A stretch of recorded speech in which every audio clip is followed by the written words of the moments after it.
How to get your first virtual wholesaling deal in under 14 days. What is up, guys? Zach Ginn here. Rick in here. And in today's video, we are going to give you a full, complete breakdown, if you're a beginner right now, on how to get your first virtual wholesaling deal.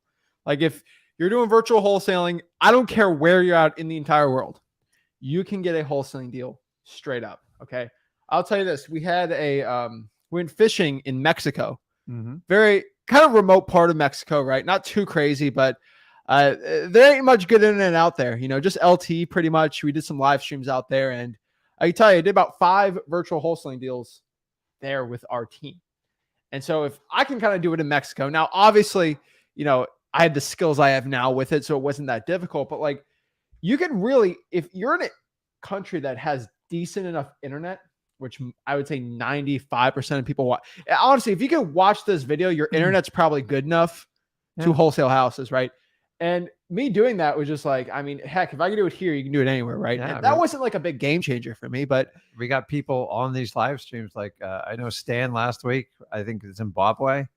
And then there's another one in South Africa. Got a lot of people in Nigeria. We got a lot of people Slovenia, Europe. Asia. Yeah, virtual's worldwide now, man. It's everywhere. And so wholesaling real estate fundamentally used to be a thing in person. You just do it like right there, right? But the truth is things have changed, and you can do it all from your computer, all from your phone. And the only thing is you're going to have to change. And I want everybody watching this to understand this. The only thing you really need to change in virtual wholesaling is just the way you talk to the seller and maybe a little bit of the marketing. But really, the rest of it's pretty simple. And the dispo, you're going to change a little bit of stuff on there. So what I'm going to show you is exactly how to get your first deal in wholesaling real estate when you are doing virtual wholesaling and the right things to say.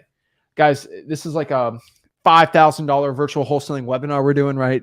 Put you in a little hotel room and, charge you $4,000 to go listen to us. Like this is the stuff we would put. And I want to give everybody a complete breakdown today on how to do it. So if you're excited, ready to go to learn how to do virtual wholesaling real estate, make sure you go out here and like that video. Make sure you guys hit that like button. Make sure you smash that subscribe button.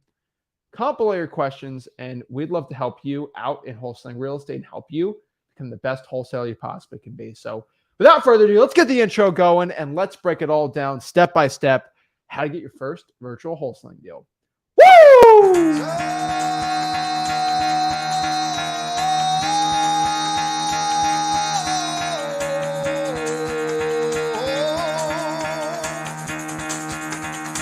Get the fuck out of bed, bitch. Go.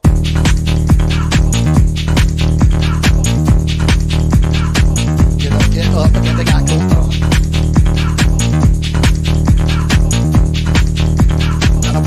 Time to wake up, bitch. Get up. Get up. Get up.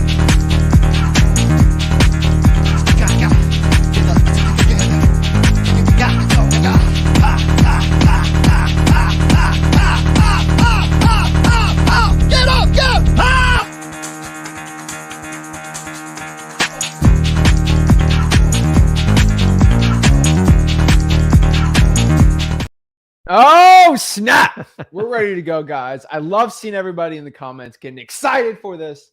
And so let's talk about this. Let's talk about virtual wholesaling real estate.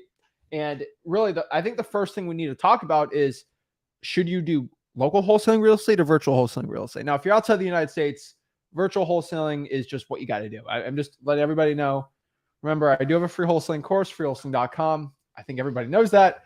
But the real question here is, okay, in wholesaling real estate, if I'm in somewhere in the United States, should I go local or should I go virtual? And so that's the first thing we need to talk about first. And then we got to break down exactly, once you decide if you should go virtual or local, what you should do. And if you're doing local wholesaling, this is going to be a great video for you because you're going to have to deal with sellers. I want everybody to know this. If you're locally wholesaling, you're going to have to still virtually wholesale because you're going to deal with sellers that have a house in your local market, but they live out of state. Especially in Florida. Hint, probates, right? Hint, anywhere, right? And so the truth is you're going to have to learn how to do virtual wholesaling, especially when the seller is in another state or heck, another country we've done deals from, right? And so that's why it's important to watch this video, even if you're not doing virtual wholesaling. So here's the question. Here's everything, everyone asks, like, okay, Zach, I want to go out here. I got to figure out, should I do full-time virtual, full-time local? Which one's the thing? Which one should I do? And honestly, the only question you need to ask yourself, first of all, should I do virtual or local? And, you can go roast me about my handwriting. I know I got terrible handwriting. You should have been a doctor. But hey, I'm a doctor of wholesaling, right? So should you go virtual or local for wholesaling, right? The honest truth is you got to ask yourself this two-pronged stepped question, right? Step number one, right? Is your population, okay? Is it under 50,000 for your city or 100K for the county, right? Ask yourself that. Is it like any of these two? If it is under 50,000, I would consider virtual wholesaling. The reason why I'll tell you to consider that starting out is because, unfortunately, just how the way populations work, more people that are living in a place, the higher demand it is for flippers and landlords, right? This is why it's harder to sell a house when there's 1,000 people living in there and there's no grocery store 16 miles. Like, you got to go 16 miles to go to a grocery store. That's why those prices are actually way lower. They're less desirable and they're actually harder and they sit on the market a lot lower. Now, if I'm in Dallas and I'm kind of in the city of Dallas, it's actually pretty easy to sell a deal there, right? Now, there's obviously areas that are good or not bad, but like if you have a lower population, it's going to be harder to find cash buyers, and that makes it very difficult, right? Now, on top of that, too, when you're going out here and you got to think of the next part here, it's like, okay, population's important, but there's also one more factor, right? Like, oh, I just go to LA, I live in LA. This is perfect, right? Unfortunately, price, okay? Price is going to be what we call the average price per house, right? Literally, I did a AI video. You can go literally look on Tuesday on it, right? And I'll show you what they just search median home price on Zillow for the city you're talking about where you live, and it will tell you exactly if it's good or bad, right? I would say, as of this video, if your average median price point is 400K or below, you are going to be good. Do local. But if it's over that, go virtual. Okay. So that's the first truth we got to talk about. All right. Like if your median home, right? So the Goldilocks zone is if we can get over that 100K for the county, that's a great market. And if it's 400K and below, that's a great market. So you might ask yourself, oh no, Zach, I'm in Miami. Let's say Miami's kind of on the bubble, okay, and there's 5 million people. Unfortunately, you already hit one of them where you just can't do it. And so now I have to go virtual. And so here's the next question, right? Here's the most common one. What market should I choose? What virtual market? Look, I just told you what it was, right? It's the same criteria to see if you have a good market for your own business, right? Yeah, it's straightforward. What's the population and what's the median home price? Yeah. Literally, I did the math. I think there's over 300 counties, I believe, where the population is over 100,000, the median home price is below 400,000. You can ask AI to do all these things, right? And it'll break it all down for you.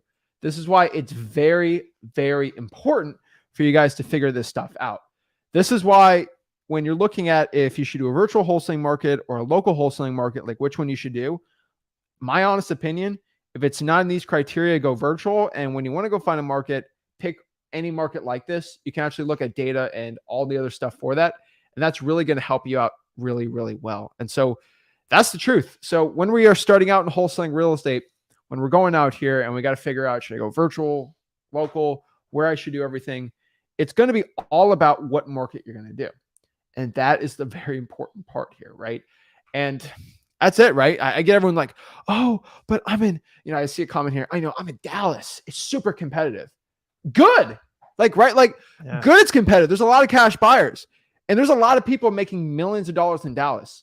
The one thing I want everybody to know, if you're in a market or you go into a market and think there's people, like, your mindset is probably going to be the most important part. And if you're in the mindset that it's a very saturated market, you're already screwed. I want you to understand you are already screwed at this point. Yeah, because most of you guys, you either got word through some sort of social media, or maybe you had one or two deals where you had competition, and you've decided your entire market is now saturated. And honestly, if that's what you believe, I guarantee you're going to fulfill it. So you got to start looking at like the data you look at. Me and him are in like a ridiculously saturated market. We don't care.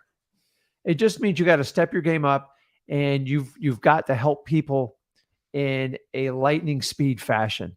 So, but with the competition comes more cash buyers, more inventory, more opportunity.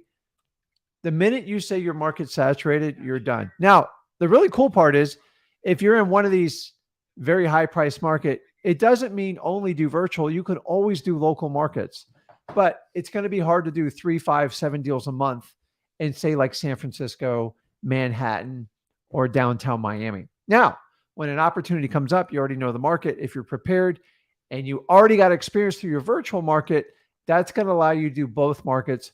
One's going to be opportunistic. The other one's, you're going to have to treat it like a conveyor belt and keep it going and going. And with that, you're going to get a ton of experience. And just remember, if a market's saturated, there's a reason why it's saturated, because it works. Exactly. Right? So we keep talking about how negative it is for a saturated market. There are some negatives to it, obviously, but honestly, the way I try to find markets that are not saturated, like when I'm trying to get into a market, because I don't like other wholesalers being in there. But that's a very niched out thing. If you're in a local market, it's still, there's pros and cons to a saturation, right? And so I did virtual wholesaling. I figured out this little city where not a lot of people were wholesaling, but it actually worked out really, really stinking well. And it was Knoxville, Tennessee. Nobody was really wholesaling there too much, right? Like, and there's a ton of deals. Now it is though, right? And so you got to figure out markets that have a lot of deals, but there's also not a ton of wholesalers, because that's just an unfair advantage. Now, if I go to Atlanta, I don't really have an unfair advantage, right? I'm going to make a ton of money there, but I don't have this unfair advantage where if I spend 10 grand, I'm probably going to get 100K in deals. If I spend 10 grand, I'll probably get 100K in deals in Atlanta. If I spent 10 grand in Knoxville, I'll probably get $150,000 in deals. That's the little arbitrage that works a lot better for me. And then obviously word comes out, the market works a lot better.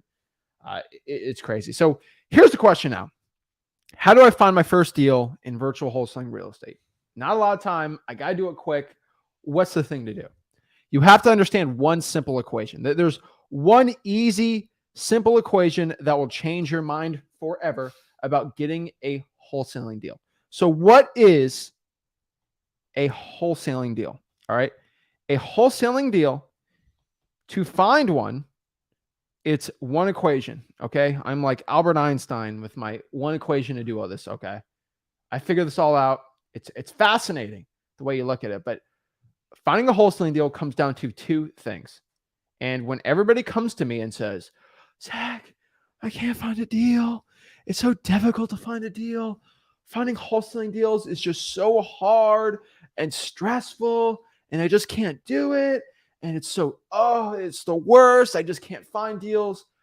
I shut a lot of people up and say, hey, let me ask you two questions. And this is the equation for it, okay? Finding a wholesaling deal, and if you haven't had a wholesaling deal and you're struggling right now, this is the equation for you. How much volume have you put down on your marketing? It's all about volume. Now that's the first part. How much volume? How many calls? How many texts? How much direct mail? How many reverse drawing for dollars leads are you doing? Like, it's all about volume, right? That's first and foremost. But here's the problem. I get a lot of people that say, oh, I did 10,000 calls. Volume's not going to be the only thing that leads to success, okay? You can do 1 million calls. And if you do 1 million calls of realtors, you're not really going to get a deal. It's volume times quality, all right? I know it's a really simple thing to think about, but when you keep this really simple, it changes it out. And the cool part about volume and quality, I want you guys to understand that it's interchangeable. What do I mean by this? If you have a lack of volume, so if you are not able to do a lot of volume, all you got to do is just bump up the quality of your lists. So you only have 2 hours, maybe let's call it an hour a day for marketing. Obviously, you don't have much volume you can do, right? You can't pump out a ton of leads. But if you cold call for an hour a day of probates, which is really high quality, you have a pretty good chance of getting a deal. Now, on top of that, let's say that you can't really get the best quality leads, right? Like, you don't have all this time to go out here and you don't want to do all the crazy quality leads. All you have to do is just bump up the volume. Yep. and a bunch of volume will punch out a bunch of deals. So for example, so let's talk about doing wholesaling deals. It's actually a really stupid, simple equation. Okay. How much are you going to make this month? Okay. So all I can do in virtual wholesaling, I can calculate this in our own business. This is really easy. Okay. My virtual wholesaling business. Okay. Wholesale biz. All right. If I have to calculate what I'm going to do, all I have to do is do this equation. This is really simple. All right. That's why it's a plug and play thing. This is why I love this so much. If I want to see how much money I'm going to make cold calling probates, I know pretty much 400 or 500 probate leads is going to land me a pretty big deal, right? For virtual wholesaling, right? I'll say 35K in a virtual wholesaling market, right? And so that means if I have probates as the plug-in here, right? This is for our market, our systems, right? And I'm going to pop in, let's say 1,000 calls is my volume. That's probably going to lead me to about 70K in deals, right? Now, and then let's add the probate mailers too. Let's call that about 70K in deals, right? That works pretty good. Now, unfortunately, let's say we change this though, okay? Let's say we change this list to vacants. I'll tell you right now, there's probably about a 30% chance of a $15,000 deal, right? Mm-hmm. Because it on average takes about 3,000 to 4,000 direct mail pieces and calls to get a vacant deal when it comes to virtual wholesaling. And so when we plug and play here and we're trying to understand how do I get my first virtual wholesaling deal, you got to ask yourself, what quality list am I going to pull and how much volume am I going to do on that? This is all marketing is all about. How much volume am I going to do to get a deal and how good of a quality list are we going to get? That's all you have to ask yourself, right? Yeah, it's simple.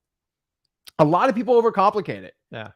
Volume cures a lot, but if you're just going to make 5,000 realtor phone calls, there's much better lists to do. So you have to become a master at creating your list. And we teach you, we go into depth on this, all at freewholesaling.com. Government lists, driving for dollars. You guys know the routine. If you can get the quantity up on those, it'll cure a lot of your problems. All the time, like someone will say, hey, Rick, I'm struggling to get a deal. I'm like, well, how many people did you call today? 20. I'm like, dude, just quit. It'd be easier. The reality is you don't want it bad enough because you're going to have a ton of quantity. Listen, guys, we're only looking for a tiny percentage of people. Most of you guys are spending your time trying to negotiate with retail sellers, and you're literally wasting your time. The reason you comb through Zillows and realtors is you're looking for someone that's got a problematic property or a seller that needs help. But most of those don't go to retail. Now, some of them are hidden in there, don't get me wrong. And when I talk about volume on those, you need like extraordinary amounts of volume. Yeah. But if you go with code violations, all the government lists we teach you, you just need healthy volume. And here's how you get volume. You're just consistent. It's not making 10,000 calls in one day. Yeah. It's about making those calls every day and have a 30-day goal, how many calls you're going to make. Then you can do some damage. But if you're going to make 20, 30 calls and then come on here and complain about it, I can't help you. Zach can't help you. You have to become extremely consistent. You're going to have to toughen yourself up because it's the truth of what it takes to get a wholesaling deal. And guys, this was the same thing I had to deal back with in 2003 and 2004. It has not changed. Technology's changed. More people are educated about this, but you still have to put in that effort, and that's never going to be replaced. There's no AI. There's no software that's just going to take the volume game out of it for you. So don't ever forget it. Yeah. And this is about how to get your first deal. But when we look at our business, right, so if I want to make $1 million a month, theoretically, I can just pull 100,000 probates in my own market. There's not 100,000 probates in my market. You're not going to get it. So because I can't get the quality, I have to pump up the volume, vacants, high equity, things like that. And so that's what we're talking about. Now, let's get into the marketing side, right? We got no money. We want to get some deals right. Virtual wholesaling marketing, right? What do we do here? Honestly, it's actually a pretty simple equation. It all comes down to lists, right? And marketing channels. That's it. And I've said this a million times in this business, in for wholesaling real estate in this business, but list and marketing channels is all what marketing is about. Okay. It is the rod and reel. It's the bait and the rod and reel of fishing, right? You can have the best bait in the world, but if you have a terrible rod, it's going to snap in half. You might have the best rod in the world, but if you have no bait, no one's going to go bite it, right? You got to get a bite first, man. Yeah. So that's the point. You have to have both of them have to be good. One can't be amazing and one can't suck. They have to be both really good. And it's all about the quality of list too. So there's 3 types of lists out here I've always recommended. Okay. There's what I call government lists. Right. And these are basically, let's talk about lists really quick. Okay. Really, there's the government lists, which are going to be, the code violations. It's going to be probates, tax liens. Oops. And just do liens in general, right? You do the arrest record list. I'm trying to do this, the arrest list, Evictions, eviction. Like I can go on and on, fire damage, so water shut off. You just go to freewholesaling.com. There's so many of them. Yeah. So I'm going to put this right here. That's the reason we recommend these lists, because they actually work. And so here's the thing. You can get government lists. That's the first and foremost one. On top of that too, I used to call them free lists. Like I used to just call them free lists, but they're called government lists now. Unfortunately, there's a lot of these companies popping up everywhere that are, quote, free list softwares, and the data just sucks. Okay. I can tell you right now, if you're going to a provider that gives you free data, it sucks. Okay. So for example, there's places out here that you go to a website and they'll give you the probate list. All right. I'll call it a quote probate list from a free software. Mm-hmm. I've tested it out. I've pulled the actual probates in my city and the probates they've had. They were old, outdated, and the list sucked. You know why? Because when you skimp on data, because you're giving it out for free and you don't want to drop the amount of money that it actually takes to do it, your data is going to suck. For example, why do you think PropStream and Batch, they drop millions of dollars every single year? And I'll be close to about $1 million every single month. Like a huge portion of the revenue the reason why they charge is because they use pretty much a lot of that money to get in the best data possible. And when you cheap out on it, guess what happens? The data sucks. And you know who gets hurt? You. That is why. Like the reason why I tell you this is because if you go do a PropStream list and then you go like a free listing and you get the free listing and you use the same skip tracing, your skip tracing is only as good as the list you get. And if your list really sucks, that $99 you saved this month on PropStream is null and void because you spent probably $1,000 on terrible data that you have to throw away. Guys, it comes down to volume and quality. Yeah. And it's the time you put into it. So I've been doing lists for 21 years, and I'm here to tell you, even when I switched from ListSource to PropStream, I waited 1.5 years until even paying 1.5 years to, and by the way, PropStream was substantially cheaper and it was much more robust. But remember, if I do direct mail or I do cold calling, my cost of mailing, the skip trace, plus all the time and energy I put in it, if you skimp on the list and say, oh, I got this free, it's not free. It's going to cost you an absolute fortune because you got to redo everything all over and it gets really expensive. Honestly, guys, the data is like the cheapest part, but I only use data I 100% trust, and I've personally gotten deals from.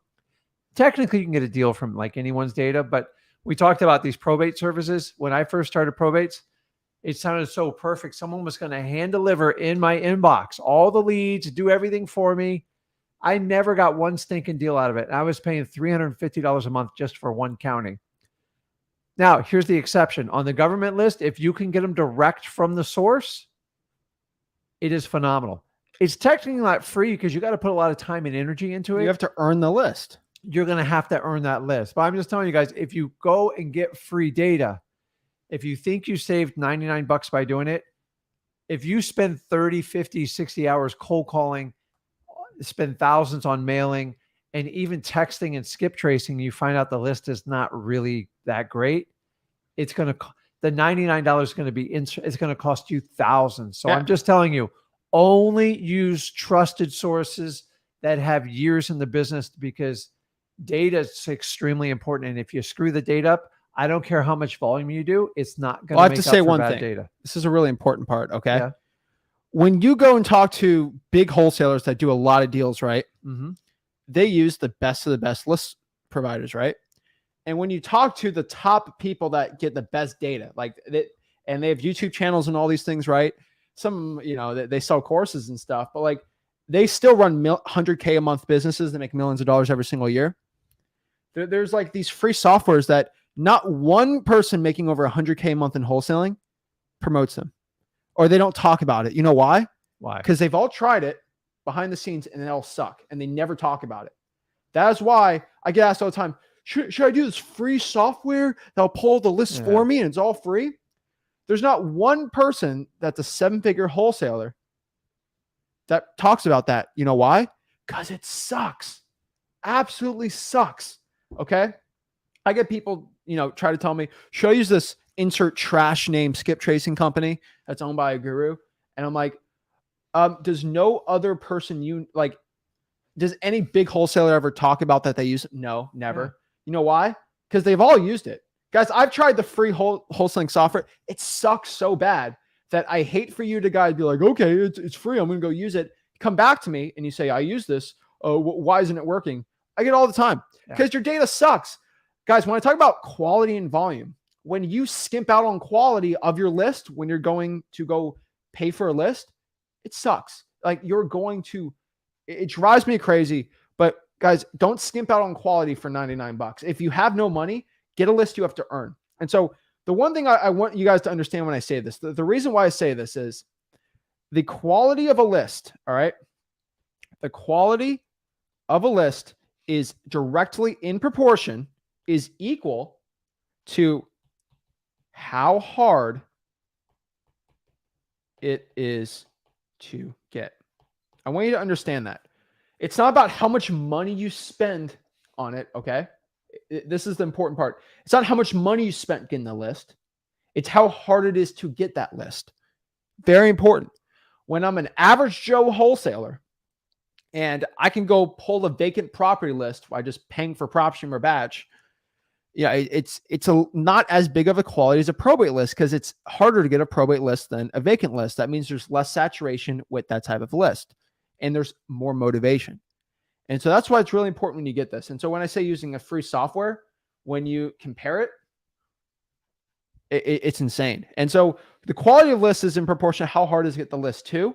And it depends how good the quality it is. And so what are the other type of list outside of government lists you can pull, right? There's really only two others. There's the other ones which are called the paid lists, right? These are the software providers that spend millions of dollars paying for this information, right? They have the vacants. They have high equity, which is pretty good, right? They have a bunch of other decent ones. One thing I really like is you can actually stack them pretty easy. So I can kind of mix high equity. I can mix duplexes only, stuff like that. It works very, very well. And so a lot of paid lists, they're kind of under the listrei.com one and then the Zach data. If you don't have the money for it, don't do it. Go back to government lists. I tell everyone, okay, go back to it. This is kind of more of a volume game, right? But some people have to do it. So I completely get it. Really, I would say if you're getting an SMS or you're using a dialer, I'd probably use the paid list provider on there, but it's definitely changing. And the last one, the utmost number one quality list you can possibly get is what we call earned lists. Okay, these are called earned lists. These are lists you have to earn. You can't go out here and pay somebody for it or click a button to get it. Like you got to actually go out here and get it, right? This is going to be your reverse drawing for dollars and you're drawing for dollars. These are earned lists. You have to earn them. You can't go out here and cry about it and ask for it. It doesn't work like that. You have to go out here and do that. On top of that too, this can be a door knocking list too of just ugly houses. And that works pretty well too, right? You can just door knock them. But these are earned lists, right? You got to go earn it. It's listen, you guys, you know what I say? You're going to get resistance. How do you beat resistance? You just overcome it with persistence. And persistence is about not taking no for an answer and just keep continuing the conversation. I think me and Zach are the only ones in the wholesaling industry that teaches you how to get these lists. Now, I know there's a lot of traffic going towards these lists. It's because they work. So we're talking about saturation, a lot of people chasing on the list. If you go over to freewholesaling.com, we teach you in depth. And honestly, I've done a ton of videos on this. You just got to learn your rapport and conversation skills and use this when getting these earned lists. And if you do it, the harder the list is, the better off for you, because if you can overcome it and do it, there's not many people that are going to make that kind of effort or initiative to get it done. So you might as well just get the hard work out of the way. Earn lists, don't overlook it. And you're like, well, Rick, they're free. No, they ain't free. You are going to earn them. Like, honestly, it would be cheaper in essence to pay for it, because the time and energy you're going to have to do to get that list, that's why they're so valuable. And you got to understand, the easier somebody hands you the list, the more I'm like, I just assume 500,000 other people are looking at the same list. So if you go out with these earn lists, they're phenomenal if you use some of the trusted paid sources. But remember, we never recommend something until we've gotten tons of deals off it and we've verified everything. And by the way, I've tried so many services and I constantly testing them out. I'll let you know when one pops off. And I got to tell you, there's clear front runners. So the ones we recommend are the ones that we do. And if I change, I'll be the first one to raise my hand. I'm always open to something better, but I don't want someone just to come in and go, oh, hey, I just want to grab market share. Hey, take this list, because I'm going to have to test that list. So if you're going to do that list, I would split test it. So pull the same list you're going to pull off PropStream or Batch and run it from there. Yeah, exactly. And so the question might begin like, wait, Zach, how do I reverse drive for dollars virtually? This is a virtual wholesaling video, right?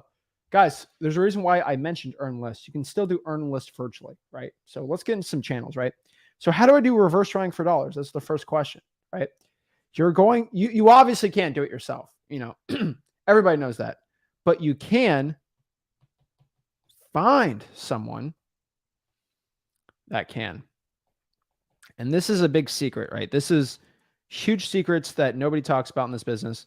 But if you go out here and reach out to people in the comments of videos like this, you can go out here and comment on Facebook groups, you can DM people and just look for somebody that maybe they can reverse drive for dollars for you, but they don't want to call. There's a lot of people that don't want to cold call. They hate cold calling with a passion. And let's say they only have 5 hours a week for marketing and they hate cold calling. They'll reverse drive for dollars all day. They live in, like, let's say Chattanooga and you're in, I don't know, Finland. You can go find them. And guess what happens? If you find 10 of these people, guess what happens? You agree to split it 50-50. That means you have 50 hours a week of people reverse driving for dollars for you going to your phone number. That's pretty gangster, right? Your phone. Now, obviously you have to split the deals, but if you have 50 people doing that, 10 people doing 50 hours a week, that's a really good arbitrage, right? And so that's why I tell everybody, network in the comments. Go out here and let people know who you are, where you're at, what your virtual market is. And if you have anybody that wants to drive for dollars with you, split it 50-50, it's amazing. They literally just put the sticky note out. That's all they do. And then you close the deal, you do it all, and you split the deal 50-50, but they're doing work that you can't get. Same thing in driving for dollars, right? Mm-hmm. It's a powerful tool, and it's technically JVing, but nobody ever talks about this.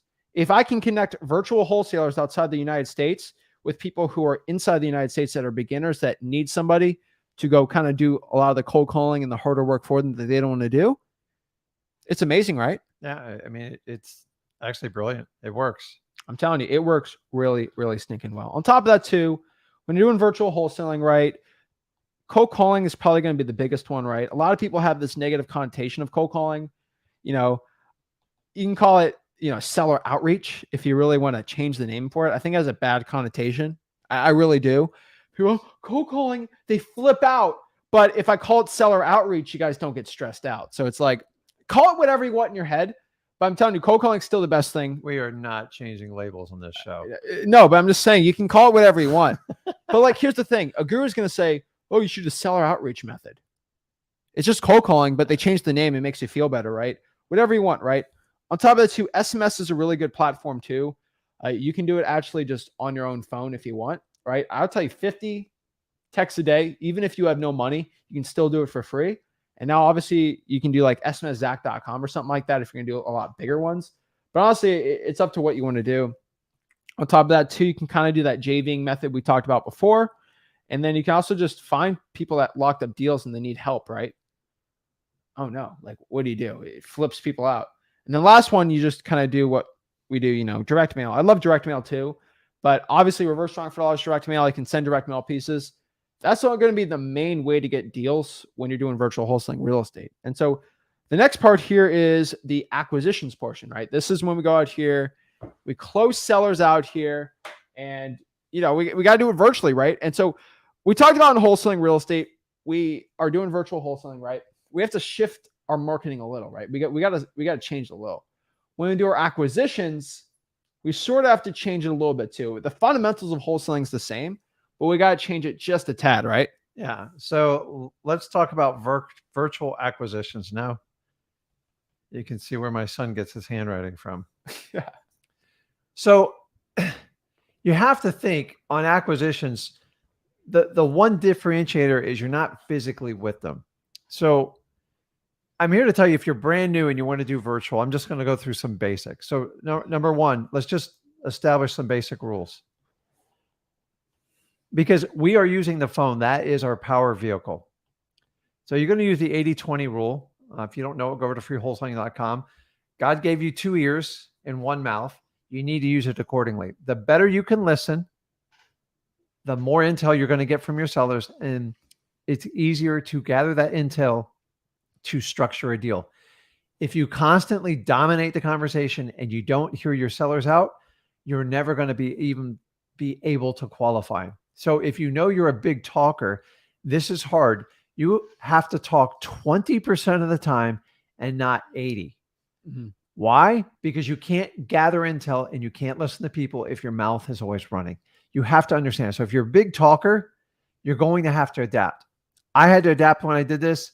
It took a huge shift in my mind, and you have to do it. Now, for those of you that don't talk, this should be like really easy. Now, the 20% has to be very targeted, qualifying questions.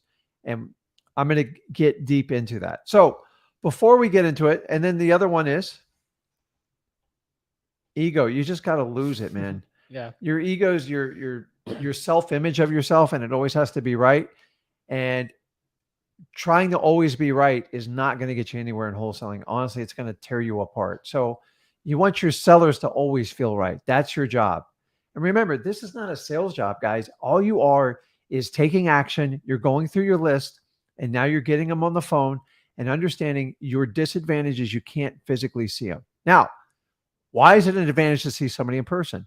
I can see their eye contact. I can see their posture. I can see the house. I can see a lot of stuff. So you really have to be hyper tuned in on the phone. Now, before you get into it, if you're brand new, here's what I want you to understand. We're now talking about talking to sellers. If you don't practice, it's going to be painful. Talking about practice? Talking about practice. Who was that? Iverson. You have to practice. I can do the Kobe and Jordan story all day long. Like, nobody's an overnight sensation. How do you practice? Number one, start with a mirror. Move over to your family, friends. And then step it up. Just go over to Zillow Fizbo. I don't even care if you don't have an intention of buying the house. Just start to have at least a couple hundred conversations. Why? Because you're going to hear every objection. You're going to screw up. And that's the time to screw up. Not when you have these really hot lists and go, oh my God, what do I do with a probate? I don't know what to do. So just get the awkwardness out of the way. So now that we have it out of the way, now you're ready to graduate, which Zach talked about earlier on your lists. Earned. That's where I'd love you to start. So now we're talking about the phone. We're talking about acquisitions. Your job is to connect with the rapport, which is to find commonality and then turn them into conversations. This is the big secret.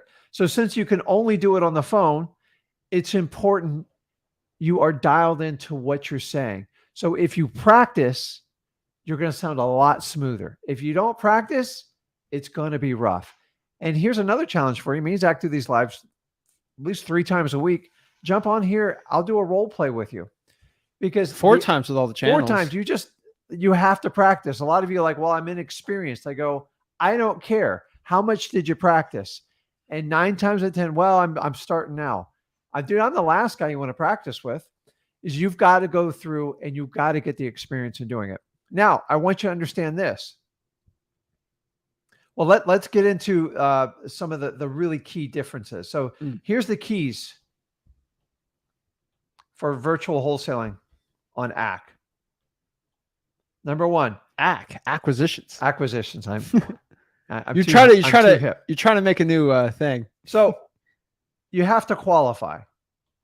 Okay. You guys understand, in wholesaling, you're going to disqualify more than you qualify. That's just it. Talk to 10 people, 9 are probably going to kick you to the curb. You're fine with that. Well, Rick, how do I qualify them? Well, first thing, you go to freewholesaling.com. I'm going to go into depth with it because I don't have time to do everything here. But you're basically going to learn MCTP. So motivation, condition, time frame, and price. And remember, price is not really a qualifier. It just helps you qualify. It actually is a disqualifier, in my opinion, if it's like a crazy price. But remember, I don't care what price they shoot out. I'm looking for motivated sellers. So if you know you're qualifying for motivated sellers, please, guys, only work with motivated sellers.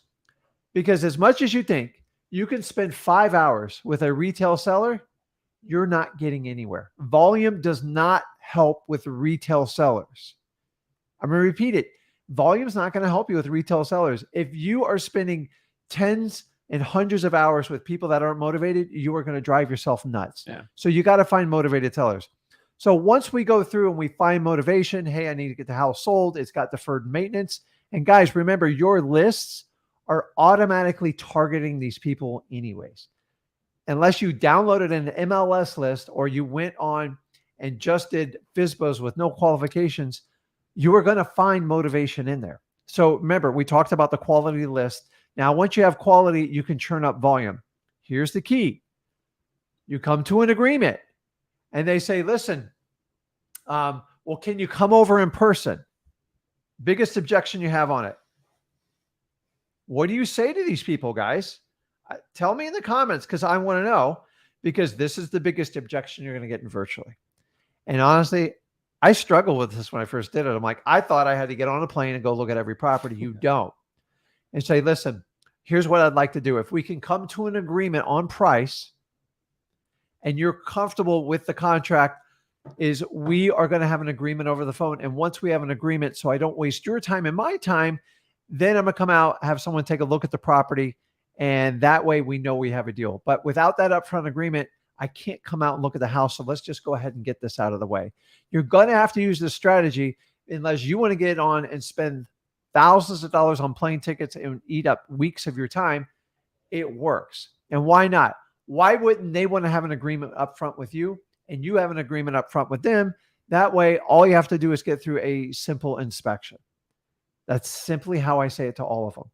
You're going to have to overcome the objections, the biggest one. Then you're going to come down to signing a contract. And this is where most of you drop the ball. You get so excited that they've verbally agreed with you. You're like, oh my God, what do I do? And here's what a lot of you do. You just send over the contract and go, hey, Mr. Seller, could you sign that and get it back to me? No. You can't. You've put all this effort in. You've researched markets. You've paid for list. You've cold called. You've skipped trace.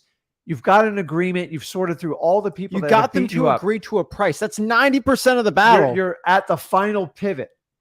You're on the 2.5 yard line. You're going for a 2-point conversion here, okay? Stay on the phone. Yes. Till signed. There's 2 reasons for that. Number one, it's annoying. It's like, okay, I want to get this guy off the phone, but the only way I get him off the phone is to sign. I'm just going to sign it. The issue, guys, I want you to understand when it comes to the reason why we say this is because you have to understand that sellers, they're not motivated sellers because they're the most proactive people in the world, right? Mm-hmm. They got some problems. But the thing is, a lot of them, maybe they 100% procrastinated undeferred maintenance on the property, right? Yep. Oh, I'll fix it up later. Guess what they're going to do? They're going to say, I'm going to sign that agreement later. I'm a little busy right now. My kid's got a soccer game. I'll do it later. Yeah. And they're like, so I don't know if I want to sign it right now. The only way to truly get to the accountable part is you just got to walk them through it and just listen. I can't get off the phone until you do this because I think you're going to forget about it. You got a lot going on. And for me to get this process going, let's just go ahead and get your autograph. We'll move on. I just need to get your okay. Avoid the word signature, contract, use autograph. Go to freewholesaling.com. Yeah, we teach all the words right to avoid. there. But guys, you put in all this work in virtual marketing. Most of you are missing these last two things. Basically, how to overcome the objection to come in person, and then actually walking them through physically signing the contract. And if you'll do this, your closing and conversion rate will go way up. But you cannot just trust a motivated seller, because how many times do I tell you, your job is to help the motivated seller get out of their own way.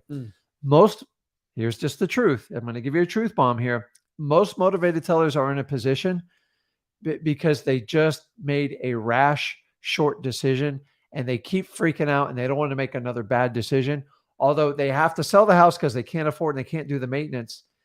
And you know they're going to eventually have to sell the house. So help the seller get out of their own way and always go back. So when they freak out, you always bring back people to the center. Go, listen, Judy, the reason you contacted me because you said you can't handle another day in this house.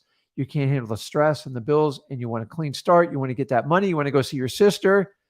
By signing this agreement, by doing this over the phone, I can go ahead and start that process, and we can start that beautiful vision in your head. Are you with me?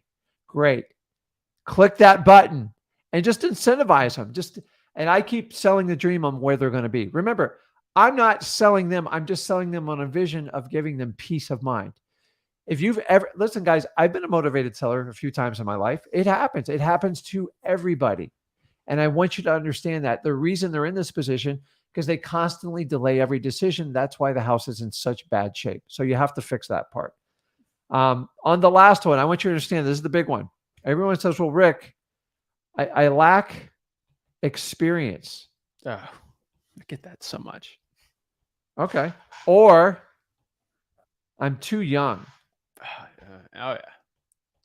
So this was one of Zach's, like his mental blocks when he first started. I said, Zach, I'm just looking, I go, so you're talking to like a 53-year-old man here. I'm just telling you guys, I would do anything to jump back into like a time machine to get into your age and start this at the age we're talking about. So you have to look at it. Yes, you are inexperienced. You have a plan to get the experience. How do you get experience? You talk to a lot of sellers. You start by practicing, switching over to Zillow Fizbos, and then switching over to your earn list and your paid list. So what? The only person that believes you lack experience is you. Because if you're in this to truly help people and make win-win situations, and you're not going to lie to people, remember, if you ever have a question, me and Zach are here, you're going to have a title company. You're going to have we teach you how to have an entire support team. I tell you never to lie to people. And if you don't have an answer, go get it. But here's the key, guys. Whatever you lack in experience and age, there is one factor that overcomes all that. You ready? It's flat out enthusiasm. And enthusiasm is really just a code word for attitude. And I'm talking about a great attitude. I'm going to tell you right now, I've been in business a long time in real estate. I have other businesses too. If someone's terribly inexperienced, nobody's thrilled to do it. But if they have confidence and they are a joy to be around and they make the experience pleasant, I will always give them a shot. And your sellers are no different. I can't tell you how many times I started. He goes, I don't know if you know what you're doing, Rick, but I really love your attitude. And it looks like you really want to help me out. So if you can do what you say you're going to do, I want to do a deal with you. And more times than often when I was teaching Zach the business, same thing. I'm like, Zach, all you do is got to win them over. Mm-hmm. And how many times did you get pounded on your age? A lot. But honestly, tell them what your line is. That every single time. I didn't come up with it, but it's like, okay, Mr. Seller, they're like, oh, you're way too young. You're super young. Yeah. Is my age, if I have the money to buy a property for cash, is my age going to affect me buying your house right now? If I have the money right now, is my age going to affect it?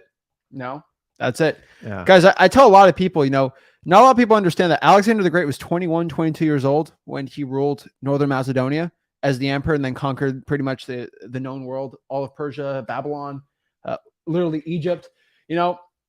There's a reason why he did that. Do you think at 22 he let his age stop him from conquering pretty much? There's a reason why we know about him. All right. Do we know about, Philip II, his dad? Not a lot of people know about his dad, but you don't really know many kings from his time. But we all pretty much know Alexander the Great. Pretty much everyone. He was 22.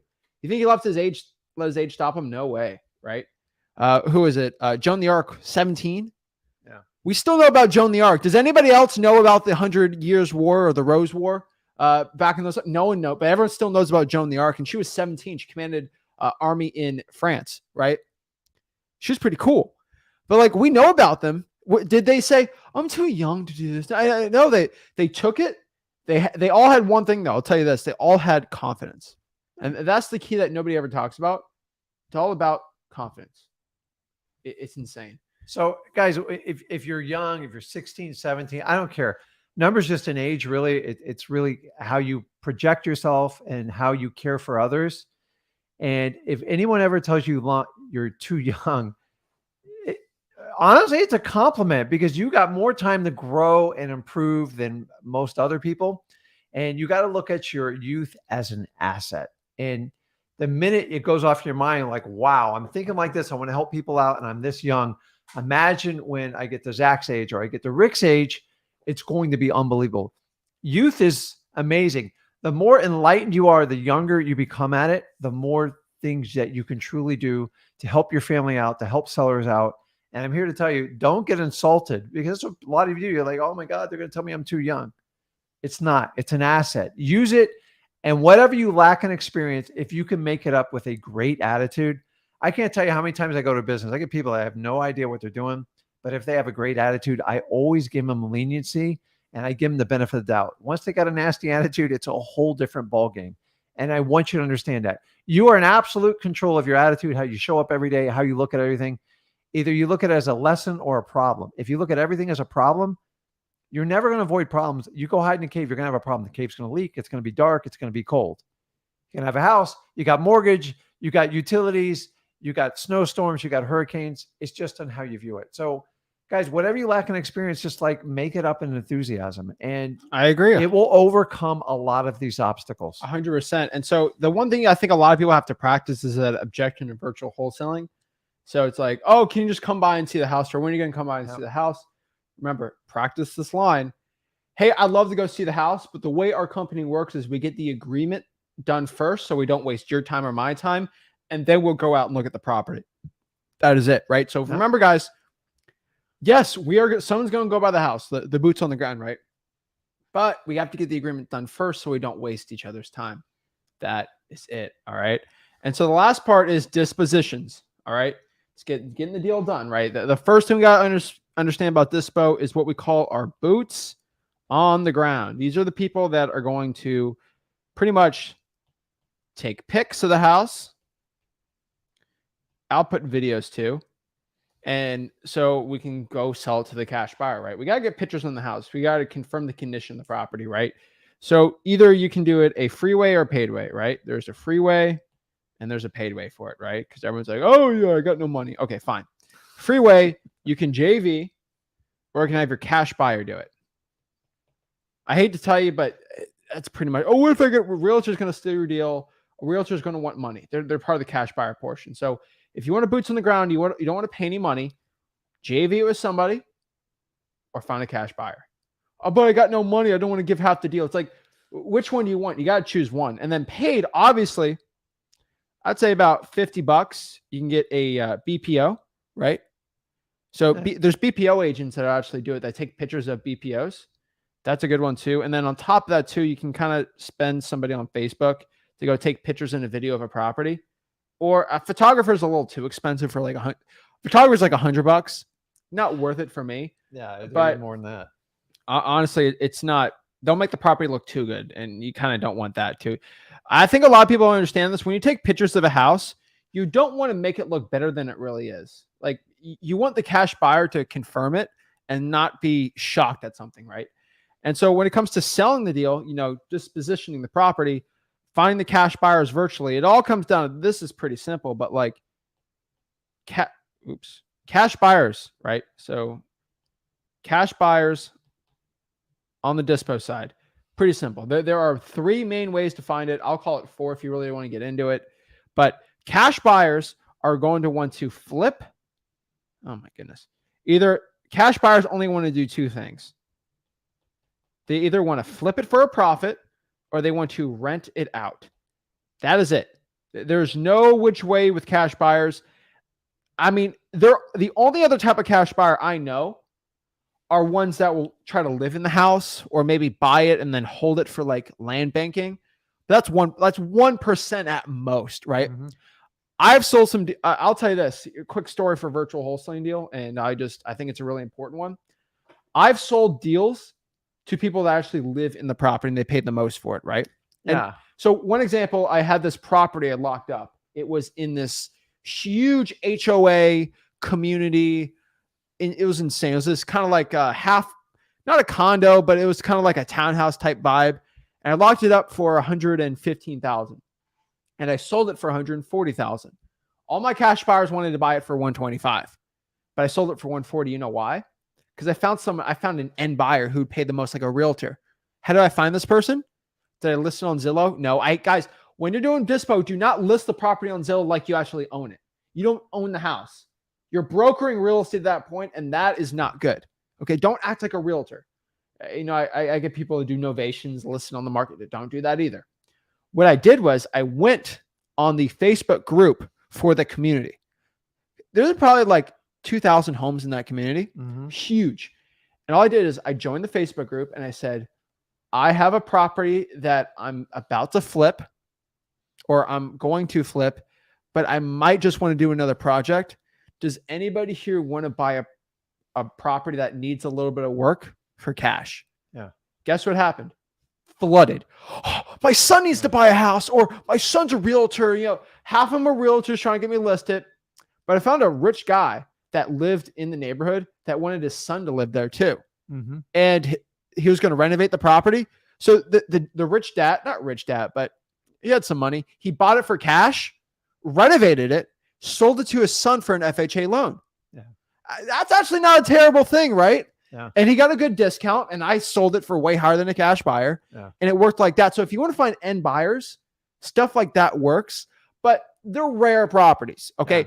For 99% of them out here, though, I'll let you know, it's a flip or rent situation. Now, if you're getting it in a community, I do recommend you go try that. Be careful though, right? Because neighbors do talk, but it was a big enough community where it worked. So that's one little tip for you. Gurus never talk about that, but they're either going to want to flip it or rent it out. So if I want to find a landlord that's going to buy the property, fix it up, and then rent it out, where do the landlords hang out, right?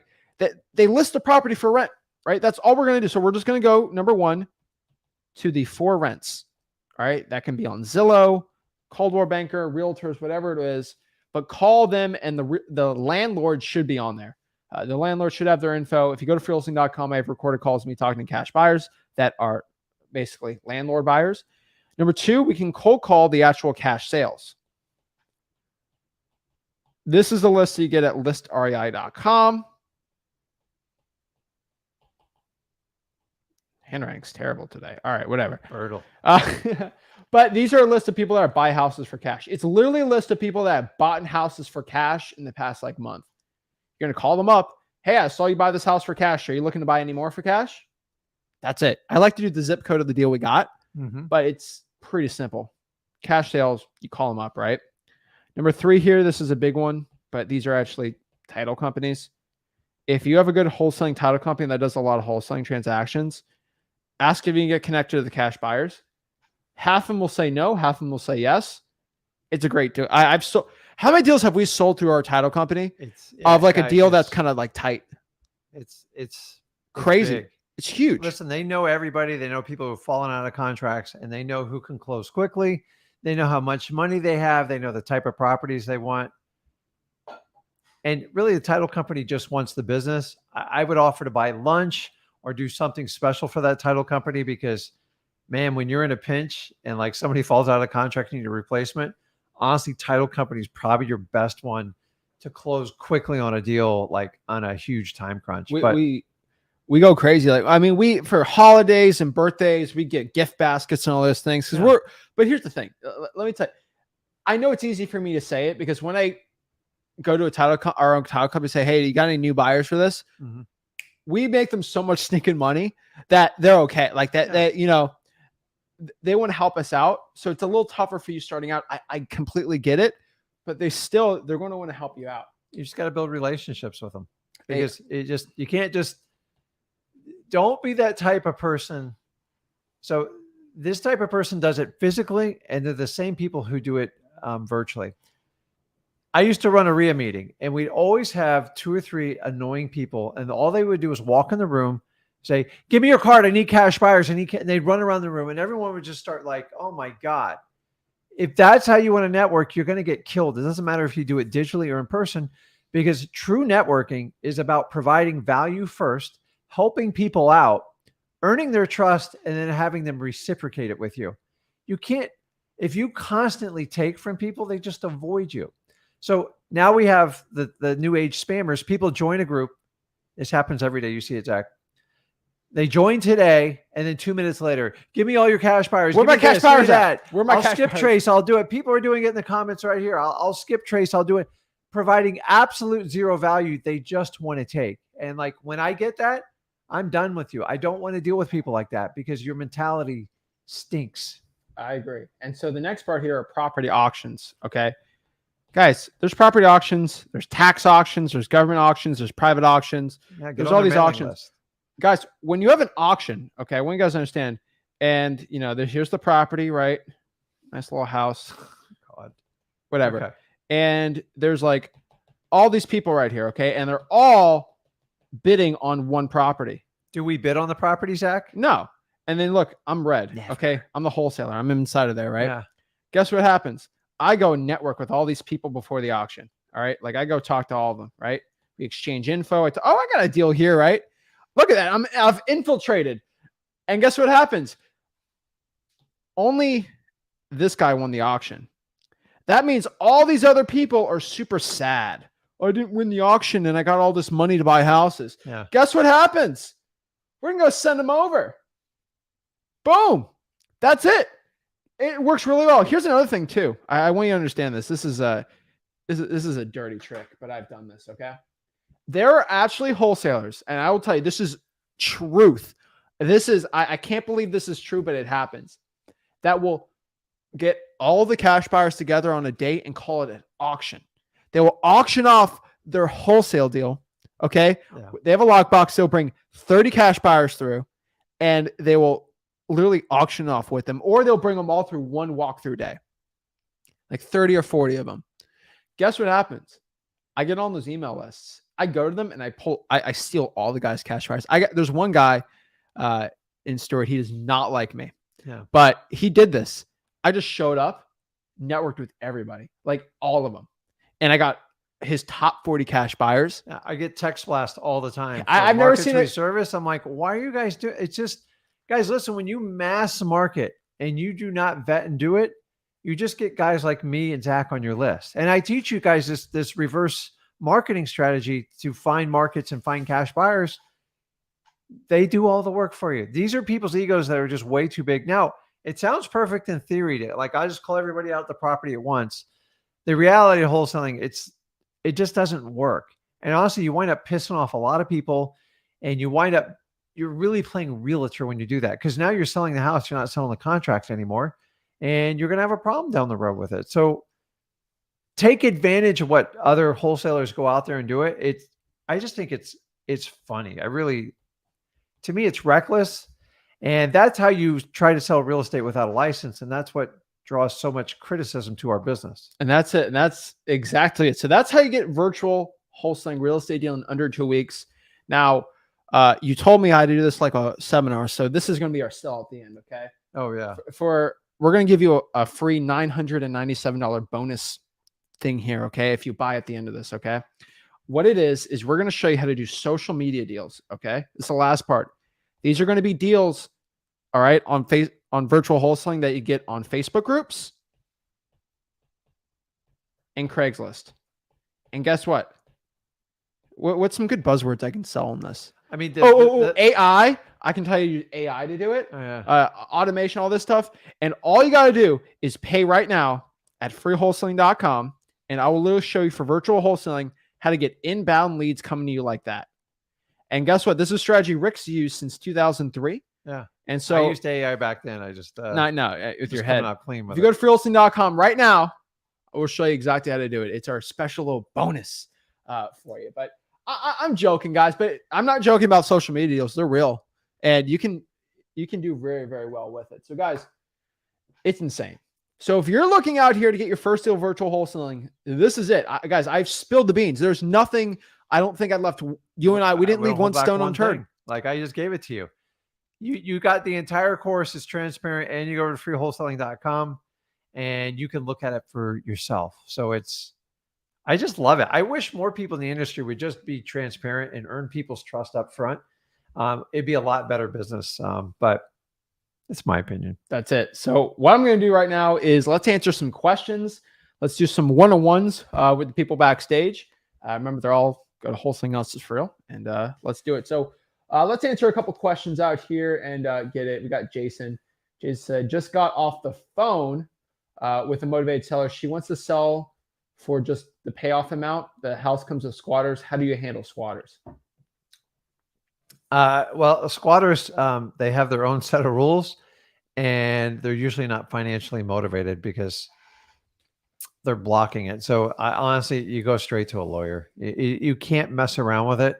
And by the way, if you try to negotiate them with them, it just gets worse. So they're not your typical tenant that stays over. So you got to use a lawyer and work with the confine of the law.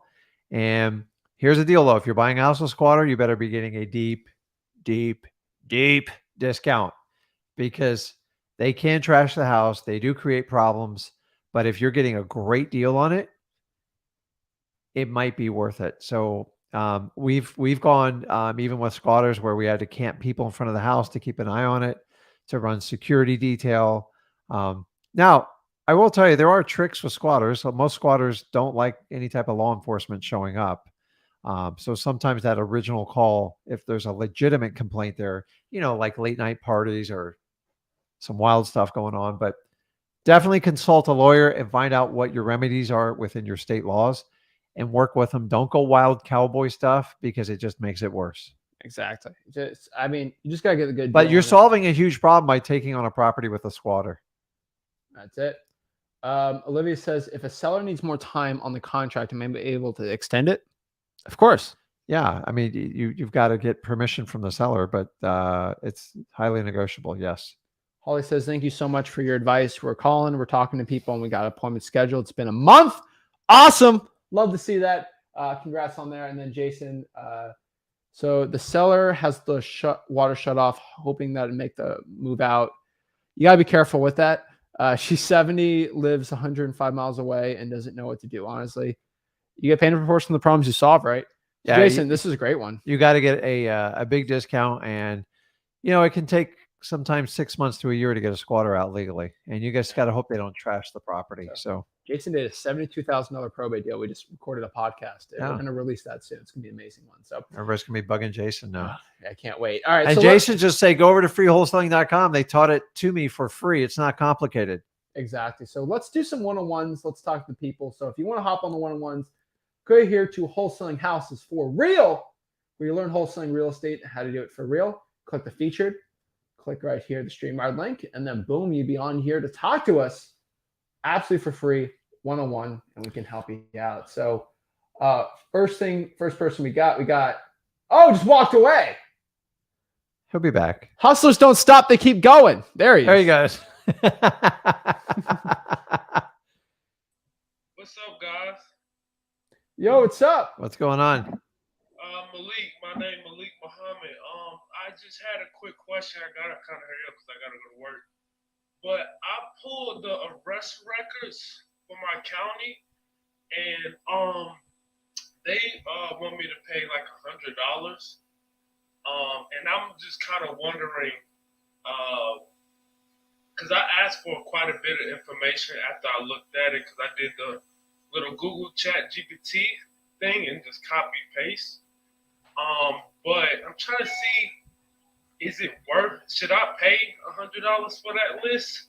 And then if you could tell me like what exact information on that list do I need? I mean, I don't know if it'd be worth $100 because It's not. it's a list of all the people I got arrested for the past week or month shouldn't be that difficult to do. It's just a name and a charge, right? And why would they charge you $100 since you pay for law enforcement with your tax dollars? It makes Yeah, no it makes sense. no sense. Right. Okay. Got you. I would literally ask that question. I go, listen, it's just an open-ended question. Like, police departments are funded through city and state budgets. So it's like,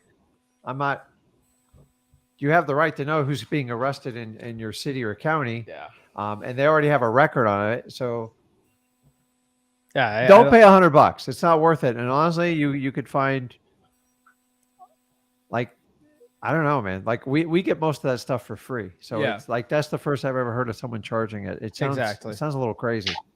Don't Okay. pay that. Yeah, I won't. I was just wanted to double check. I also had went down and pulled a probate list.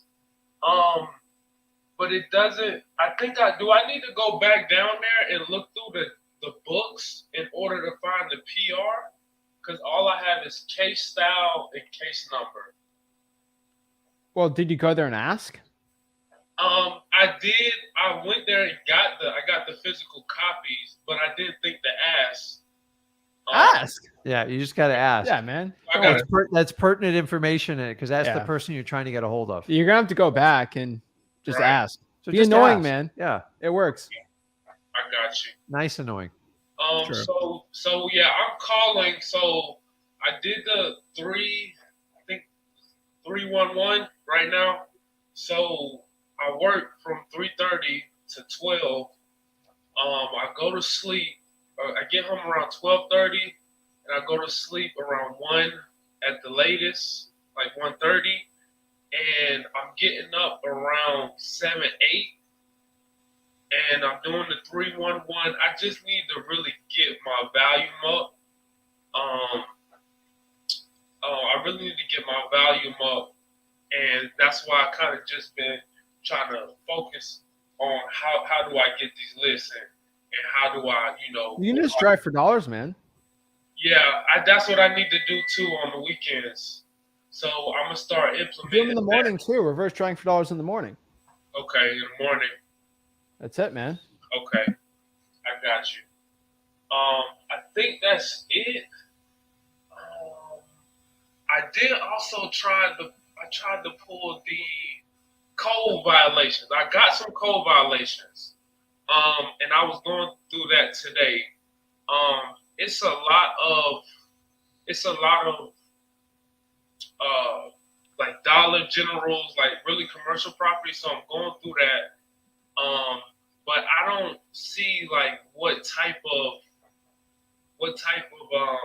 Violation.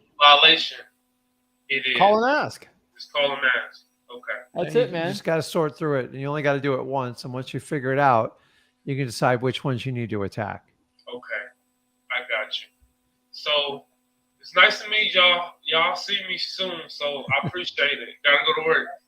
Okay. man. See you, bud. Thanks, bro. Awesome. Next we got Dimitri. Hello? Hi. Hey, can you hear me? Loud and clear. All right. So I'll tell you a little bit about it. So I've been cold calling for 7 weeks. I recently got a dialer a couple weeks ago, batch. And I'm 17, so Zach's like a big influence to me. So I've been following Zach for a little bit. And I've dialed about 8,000 dials in the past 3 weeks. It's still nothing. And I've pulled code violations, probates, water shutoffs, all of it. Okay. Let's talk about this. So $8,000. What's your contact rate? Let me pull batch up real quick. Y'all know I'm gonna ask this stuff, right? Y'all gotta get ready for it. Contact rate is 9%. What's your skip tracing? Skip tracing is I do it through batch. So let me check. Okay. So I like skip trace through batch and then just push it over. Sounds good. Skip trace rate is 94%. Pretty good.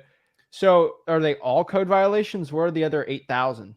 No, so let me go. So there's code violations, foreclosures, water shutoffs, probates, high equity vacants, tax utility liens, and then tax utility. So I'm in Oregon. Where in Oregon? I'm in Salem. Okay. And then so I've been doing Salem is like the county, Marion County, and then Portland. I'm sure you guys know Portland. So I've been doing both cities kind of. But yeah, it's like two different lists. So I'll pull like a utility lien from Salem and then a utility lien from Portland. Okay. So let's see here. I assume you live in that area. Yeah, I live in Salem. Got it. So your median home price is above the 400,000. Yeah, it's 450, around So that's 450. probably going to be one thing that's not going to be helping you out too well. Yeah. On top of that, too, of the 8,000 you called, how many of these were government lists you actually had to pull yourself, and which ones did you just pull? So the ones I pulled myself were the foreclosures, the water shut off, the code How many? violations. So code violations, there was 208. No, like how many government lists and how many paid lists did you get? Let's split that off into two. So the only paid list I have was the PropStream through PropStream, and then it's the tax utility ones and the high equity vacant. How many? Like leads total or how many lists? Okay, you did 8,000 calls. Out of the 8,000 calls, how many were paid and how many were government lists? I think about 1,000 leads were paid. So not total dials, but 1,000 leads. So you had 7,000 government lists you pulled. Around there, probably, yeah. That's a lot. No, like Big so number. that 8,000 is 8,000 dials total. That's not for each contact. Okay, let's talk about lists. All Okay. right. How many total lists out of that 8,000 came from? So 8,000 total calls? contacts, No, you're no. saying? Or Lists. All right. So you made Lists, 8,000 okay. calls. Yeah. Those calls came from what? 1,000 leads? 2,000 Uh-huh. leads? How many leads in total? I think around 2,000 leads. 2,000 total. leads. And you're saying 1,000 were from government lists? Yeah. Half of those were from government list. Okay. And then the other half were from PropStream. Okay. First of all, foreclosures suck. They're terrible. I would never call that list. Okay. I've said it a million times. Please don't Mhm. call that list. It's a terrible list to call. Mhm. On top of that, too, minus off the foreclosures, how many government leads do you have from there then? Minus off the foreclosures. So let me see. So code violations 208, water shut off. 208. Let's see. Where's water shut off? Sorry, it's just on my computer real quick. So water shut off is around 200. And then How many I were also foreclosures? Just how many were the foreclosures? foreclosures I got only from Salem, and there was only like 50, I think. Okay. So you're telling me you cold called that list 4 times? What list? The foreclosure 2,000 list? leads were 8,000 calls. So you called. No, there's that. like multiple numbers for each lead. Talking about the Okay. dials. Okay. So Yeah, the All dials. right. Honestly, man, Switch the market up was what I was thinking, because I heard Rick say no, I didn't say Oregon was that. bad. Like a video, like Yeah, a Oregon's while not the ago. best, man. But here's the reality is the higher the price points get, the more sophisticated the sellers get. And the more sophisticated the harder sellers that- like to use real estate agents. They don't just cut and run. And I'm not saying there's no deals in your area. Yeah. Your prices are getting up there. And Mhm. once you get past like that 400 number, honestly, in a perfect world, I'd push you like 250 or below, because it's just a different mentality of people. I'm not saying you're never going to do a deal in your market. Yeah, It's it's like You're, tougher. you're kind of primed for staying attuned to your local market and then adding a virtual market. And I'm going to tell you this, you got to understand this is how long you been doing this for? 7 weeks, you said? Yeah, around 7 weeks. Just me and my buddy from school. We decided to wholesale, try it out, see where it takes us. But yeah, I'm Hey, I'm really getting into it. So So just repeat what you just said there. me and my buddy Are going to do what? get into wholesaling. And you use the word Or try. You got to fix your vocabulary, man. okay. Like, so I'm just telling you how wholesaling works. Mhm. You can't, you've heard about like these cold dunk tanks. They're like 45 degrees, 50 degrees. Mhm. You get the concept, right? Like that's not pleasant for anyone, right? Mhm. You got a choice. You can either dip 2 toes in it and try it, or you just go, dude, I'm going in. It's going to hurt. But Mhm. I know what the benefit is and how I'm going to feel afterwards. But I know it's going to be painful when I dunk in. So Mhm. you're not the first guy to miss your market. You're not the first guy to struggle in the first 7 weeks. You've got to go, okay, I'm going to learn. So you got an experience. You didn't get a deal. And by the way, Mhm. 7 weeks is nothing in this business. Mhm.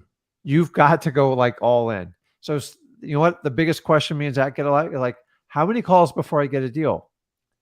Unless I'm God, I can't give you that answer. You are not going to get that answer. So you have to trust in your own process and you have to believe in yourself to do it. It doesn't mean you can't make shifts. You can make shifts. Mhm. Like what I would do, first of all, I would separate your probates. You do not do mass dialing on probates. It doesn't Mhm. work. I've never taught that method. It's a horrible, horrible way to do it. I would take the highest probability areas for your area, Oregon, whatever, Salem. Like probates are phenomenal, but you don't need a crazy dialer or do anything like that.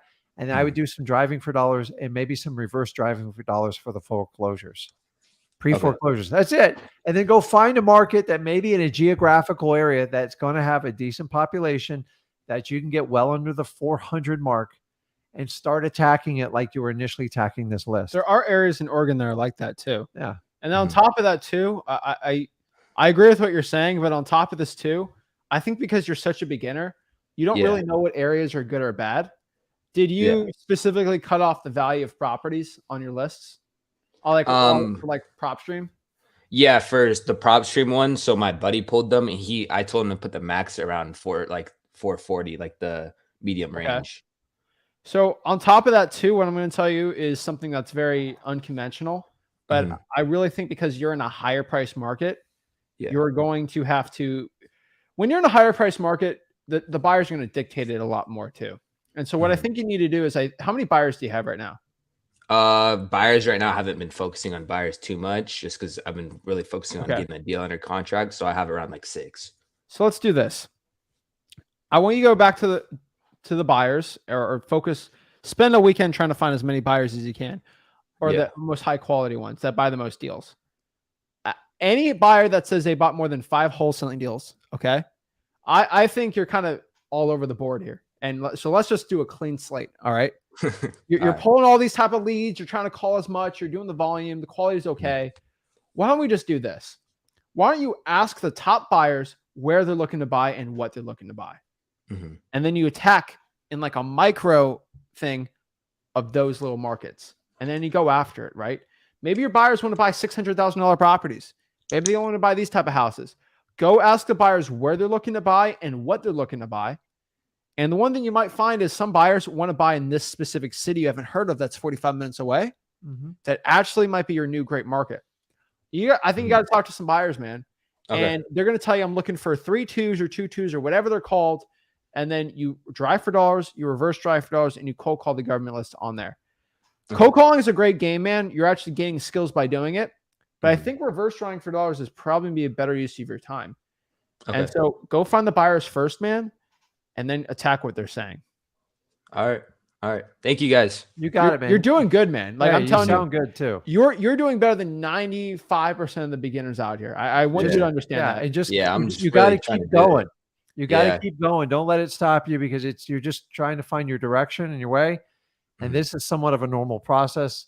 Listen, if I thought it was a perfect backyard market for you and the prices were low and population's high, I'd tell you to jump all over it. But I'm not saying get out of it, but customize your list for your local market. That way you don't spend all your energy there. When it pops up, you can make a ton of money. And then you can find a virtual market. And it might be a 75 to 100 mile radius. Sometimes you don't have to go that far. But use Zach's advice on getting intel from the cash buyers because They might just go, hey, this town over here, and you go, hey, I know of it. Now you can do your research and figure it Yeah, out. you obviously, I don't think you're the expert in Portland and Salem for real estate investing, No, and no, you don't have the market research. But why don't you get the market research from cash buyers and buying for decades and decades? Mhm. Steal their knowledge, dudes, for you, man. I'm Okay. telling you, that's what I think you should do right now. If you You need help, suggest like getting those buyers off like PropStream, skip trace them, call them up, and then just ask them. cash sales, flippers are great, and the for rents. Okay. Even Okay. look at like Ria's in your area. Okay. All right, man. All Go right. after Thank it. you guys. Got to get Facebook back to group class too, now. bro. Facebook group. Yeah. All right. Thank you guys. Okay. Later. Thanks, man. Oh, that was great. And last really quick, we got Jonas. Long time no see. What is up? Yeah, what's up, guys? Hey, Johnny. I got a deal on the contract and a buyer that wants to buy it for more. Okay. But, Talk about the king of virtual here. He is very virtual. Awesome, man. What's up? All right. I like it. Yeah, but they want to, it's a realtor that has a buyer, and it's a national private equity company. So they can, she said that they can only use their closing attorney. And I know that you guys don't like that, right? Yes, but this is in Georgia, right? Mm-hmm. Okay. I mean, does the realtor know you're wholesaling it, right? Yeah. Unfortunately, if that's going to be a deal breaker, you might have to go with your attorney. I don't like that, but if you kind of don't have a choice to get the deal done, if they know you're wholesaling, you might have to. It's an attorney, so it's slightly different, right? Yeah. So, Jonas, let me ask you: Do you have a title company you prefer to use in Georgia? Just in Georgia, it's an attorney state. I know, but do you have any connections there in Georgia? Yeah. I got a good closing attorney. He was recommended. Okay, so one of the things you can do, that this is an off the beat technique. There's a technique called a courtesy closing. Yeah. Where you basically have your title company oversee the closing and the documents. Mm-hmm. They usually get a little bit of a fee, but they kind of babysit it for you and make sure they follow like your way to do it. Now, some title companies don't like to be babysat, but if you want peace of mind, ask her, can you help me out with a courtesy closing? And then what they do is the docs get sent to them. They review them for you, and then they disseminate them from there. A little bit messier in an attorney state, but if I don't trust the title company, that's how I oversee it. Okay. And that's how I do it. And usually that company will charge between $200 and $300 to do that service for you, but it keeps everybody in line and nobody can play games with you. And because you're a little bit inexperienced, that might be a way to do it. So the correct terminology for anybody on the live, it's called a courtesy closing. And basically that title company communicates everything to your title company, and then they have to okay it before it all goes out. That way, you're playing by your sets of rules. That's how I would try to do it. But if you don't have any other buyers, sometimes you got to reach to get deals done. But are you doing it via assignment? Yeah. Yeah. So as long as the attorney knows what you're doing, he's okay with it, that's fine. You can make a decision if you want to do the courtesy closing. That will keep him honest for you. Okay. All right. Thank you guys. Okay. All right. Let us know, man. Awesome, man. All right. Boom. That's it, right? That's amazing. Guys, when you go out here and you start talking to sellers and you start putting the work consistently, deals just flow in, right? It's shocking. That's the key to consistently becoming successful, consistently getting deals. Go out here and get consistent deals. Guys, virtual wholesaling is not as complicated as it seems. It's about the marketing, volume, and the quality, right? And sometimes, quality comes down to the right areas in wholesaling too. You might think you have the best list, but if it's in an area that sucks, that's terrible quality. There's a lot of nuances, but if you just get in front of sellers, that is it. If you just get in front of people that need to sell their property and you ask if they're looking to sell it, you'll do well, right? Virtual wholesaling in under 2 weeks, completely, you can get a deal. You don't have to pump up a lot of volume. You have to do very well, and you're going to have to work your butt off, but it is possible. And remember, if you can't even get a deal in 2 weeks, you're not the worst wholesaler in the world, right? It's the person that quits. You're not a loser in wholesaling unless you quit. Yep. That's it. So don't quit, don't give up, and go after it. So guys, this is Zach Ginn signing out. Rick Ginn signing out. Our next live stream is going to be on my channel, Sunday night, the Zach Ginn YouTube channel. And then Monday at 5 p.m. is going to be the Rick Ginn YouTube channel. And that's pretty much it. We got some awesome videos dropping tomorrow, Saturday, Sunday. We got some cool replays we got on there.